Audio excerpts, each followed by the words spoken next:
জীবনে ভক্তি আমি কখনোই বিশ্বাস করি না। এটা শুনে হয়তো অনেকেই অবাক হবেন বা অনেকে আমার খারাপও ভাববেন, কিন্তু বাস্তব কথা এটাই, নিয়ম মেনে না কখনো ভক্ত হওয়া যায় না। আমি অনেককেই দেখেছি তারা অনেক নিয়ম জানে, অনেক মন্ত্র জানে, কিন্তু তাদের ভিতরে এই নিয়ম মানতে মানতে ভক্তির ভাবটা যেন প্রকাশই পায় না। কিন্তু হ্যাঁ, আমি এটা বিশ্বাস করি যে কোনো কিছুর মানেই একটা নিয়ম থাকে। সেটা সামান্য কোনো কাজ হোক বা ভক্তি হোক বা ভগবান হোক বা যে কোনো ঠাকুর দেবতা, সব কিছু একটা নিয়ম থাকে।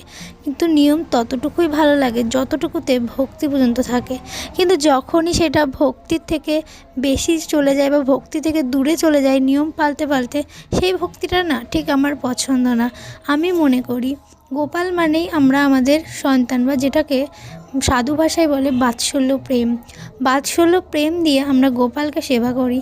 সেখানে নিয়ম কেন? সে তো আমার সন্তান, তাই না?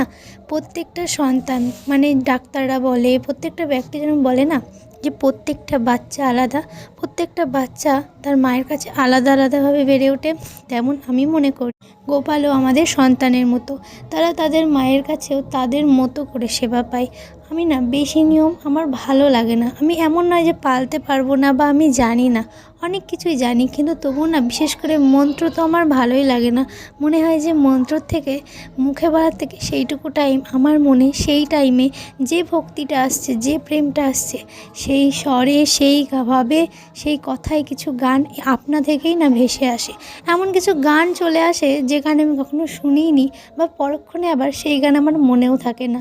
আমি মনে করি এটাই ভক্তি, যে ভগবানের সেবা দিতে দিতে ডুবে যাব, আর অজান্তেই মনে প্রাণে গান বেজে উঠবে, চোখ থেকে জল চলে আসবে, মুখে হাসি চলে আসবে।